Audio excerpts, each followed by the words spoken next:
Hello, welcome to my channel and episode 7. Yeah, I'm starting this episode actually with some of the route that I rode yesterday purely because it's too good and I couldn't show it all yesterday and I'm not showing it all now either. It's really now about kind of putting you in the picture. The Adriatic Highway, otherwise known as, and I can't pronounce it properly, the Jadranska Magistrala, is the road that stretches along the eastern coast of the Adriatic Sea and is part of the European route, basically E65. And that runs, the route itself actually runs from Malmo, of all places, all the way down to Montenegro, goes through parts of Bosnia and of course Croatia. And that little part now is part of what I'm showing you. It is absolutely gorgeous.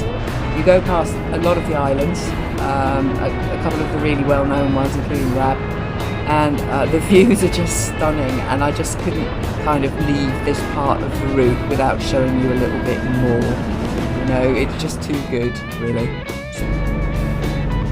This is where I stayed last night. Last views of Senj Castle. It just disappears behind that bush. Lined that up perfectly, so here's another shot of it. And yeah, it's a well-known scene in Senj. This was the route coming down from the accommodation, actually going to get breakfast at this point, but the views from up here are just amazing. I was really impressed with this little it was a little apartment, like a little studio, but it had everything, even a washing machine. So yeah, very impressed with this. It was a late booking, last minute, and no, I picked wisely, and it wasn't expensive either. God, I love booking.com. You know, you can get some cheap. There's some pretty cheap things in the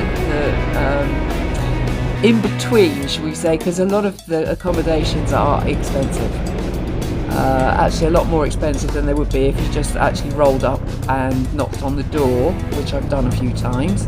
Booking.com, you know, it's I must admit I do use them like 90% of the time, but sometimes when you've stayed somewhere for a little bit longer, you do actually kind of get to know how it all works. You start talking to some of the owners, and Booking.com does charge a lot more. Because the booking fees, basically, for the ease of use. I suppose probably everybody profits from it at the end, but no, rolling up sometimes, just knocking doors, you can get accommodation a lot cheaper, especially here in Croatia. Slovenia, I actually booked everything, but Croatia, no. I was booking some places, they didn't want credit cards at all, and they were quite happy to accept cash. Which I was quite happy to give them. Yes, breakfast with a view, and what a view it was. Yes, some information about the Velebit National Park, and it's gorgeous. I mean, it's a continuation, obviously, of the same road, but it takes you inland, and there's a lot of trees, and you have the coast in between, and lots of twisties and curves and things that make it such a pleasure to ride here. The nice thing about it as well is that I know I'm seeing stuff that you wouldn't possibly see normally, because the public transport system in Croatia is not good. And that means that like bus services and stuff between the cities is not fantastic. So it means if you're not doing this with your own transport, it wouldn't necessarily be the same kind of trip, because it's limited. You would have to be getting special buses to places, taxis, etc. And a lot of this then you wouldn't be seeing, so you would need your own transport. And I'm finding actually that the Ryker is turning out to be the ideal transport for this kind of trip. Especially, I mean, the cameras and the stability of the cameras. You're able to capture a lot more and concentrate on the road. I'm hoping anyway that the images that I'm bringing you are stable enough for you to get a good idea without feeling seasick, which I tend to get from some of the road trips I've seen filmed. This for me is about the road trip and what you see from the road, because on a road trip that's really the most important thing. That just doesn't change. And this road, this part of the road anyway, actually is about 600. It's about 630 odd kilometres, and it's made up of different roads. It's a bit like a lot of the famous roads. Same in the Pyrenees, same in Wales. You know, you get the number of a famous road, but it's actually usually made up of lots of different roads. And you know, thankfully this one is giving me some cities. You know, this is Ryker. It kind of drew me, I suppose. This is the second time I've actually been here, but it's a different route through the city. So yeah, and it's nice. It's nice to see the buildings and the differences in the architecture again, and the fact that green, yeah, that they still manage to get trees here, even though they get virtually no rain. So I'm quite impressed. There must be a certain type of tree. I'm sure somebody will be able to tell me what kind of trees those were, because I've seen them in the Mediterranean more often. And they seem to thrive in these hot conditions, and, you know, I'm quite impressed with that, to be honest. Yeah, the road is going to take us inland now, Slovenia, over the border and into Slovenia. You do actually need a vignet. So you will have to stop at one of the last petrol stations before you hit the border or around the border. Normally you'll start to see signs in the petrol stations if they can supply them. Not all of the petrol stations can supply them, but it is a good idea to get them. Same with Austria, you need another one for Austria. And it's, I believe it's about using the main highways, the toll roads, which I tend to avoid. But because I'm not familiar with the roads here, although it is my second time riding through Slovenia, I'm not quite sure what they class as an actual motorway or a toll road against the normal road, and if you don't have a vignet to use these roads, whether you would get some kind of fine. I'm not sure. Didn't have to test it, didn't get stopped, didn't get asked for any of them, and only 2 of the vignets that I actually needed for the whole trip were digital. And I've not had any fines, so I'm assuming that everything I did was okay. So if anybody's got any questions about that, feel free to ask. It's just something you kind of pick up along the way. Actually, picking things up along the way, I actually collect them. Most people will just rip it off the bike, because most of the stickers, a vignet can be digital, just in your telephone or whatever, you know, QR code, or it can be a sticker. And you know, normally people have got like windshields. I haven't. So I use, I've got a little storage tank, and I stick them on the inside of the cover. I mean, if I ever get stopped, I've got it. I'm sure the whole thing is actually, at the end of the day, it's all about money, isn't it? And there are roads, and there are roads.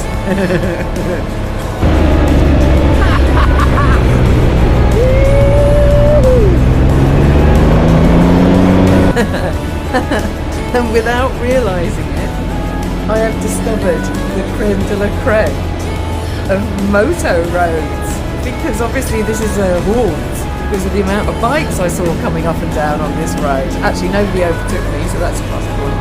This road was unbelievable, and to be honest, I'm going to absolutely study Google Maps to see if I can find this road back, because it was one of the mountain roads, or in the foothills of the Alpine region of Slovenia,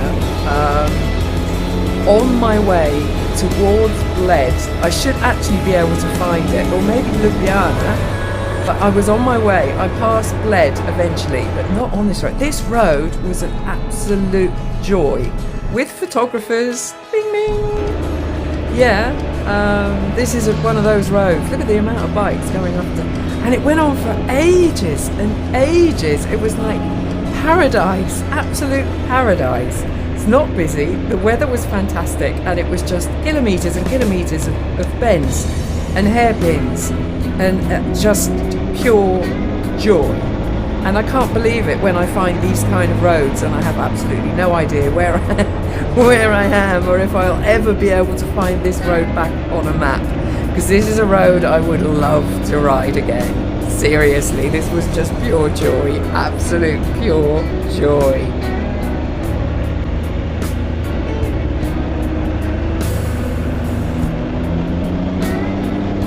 I think what makes it special as well is that it's not just the twisties, it's the views. And because of the stability of the Ryker, because you're not really concentrating that much on staying upright, you can enjoy the views as much as the ride. You know, it's a funny thing. I mean, maybe, you know, bikers when they've ridden two wheels for 1,000 years or whatever, when you're not actually kind of concentrating on too much about the ride itself and more about what's going on around you. That's an instinct thing, and that comes with experience. But with the Ryker, I think it just feels stable right from the start, so you relax. And being relaxed means you enjoy the ride more. It's a different ride. I just feel much more relaxed, and because you're much more relaxed, you use the energy that you would have used on two wheels, you're using to ride further. I can just ride a lot further on a Ryker in one go without stopping than I can on two wheels. I think that's what it is. So for this kind of trip, this kind of road trip, having three wheels is an absolute godsend. It really is. And I mean, you know, yeah, you get stuck in traffic now and again. Yeah, it does happen. Of course it happens. Especially when you're in tourist places. And like this is Lake Bled. And talking of tourist places, it's beautiful, but busy. It just is. And I kind of get used to the solitude of riding alone. And to be honest, crowds, I tend to feel a bit claustrophobic when I'm surrounded by too many people, and it was pretty hot this day, so I just kind of carried on a little while, but I didn't want to have to go up into the mountains and have to turn around and come back, because this road actually was not a through road. It was going too far off my route, so basically I stopped, I took a few photos, I turned around and I went back the way I came, back through the village and back through the people, and yeah, it was full of Japanese tourists, and there were buses everywhere and people everywhere, and oh, this was a funny moment. She was totally confused. Was I going to stop? And oh no, just couldn't use the crossing. No, but I did get a fan.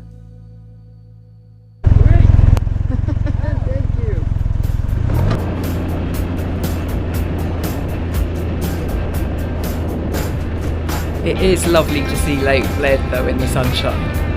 You know, as busy as it is all very fairy tale. You know, it's funny when you look in storybooks, children's storybooks, the old-fashioned ones, and you see the old snow scenes and everything, where you know the castle on the hill, surrounded by the pine trees and the rocks and the snow and all that kind of thing, and the iced over lakes. Can you imagine it? It's all very storybook, all very chocolate box. I think that's what it is, you know. But it is gorgeous. Look at this. A lot of people don't even think about Slovenia, but it is absolutely beautiful, and it's gorgeous. It's a lovely place to ride. You know, the roads. You know, I'm saying busy because to me this was busy, but the roads generally are pretty. You know, this wasn't busy, what I call busy, you know, quite often I'm the only one, you know, there's nothing in front and nothing behind me, and that's exactly the way I love it, you know, can't wish for more, really.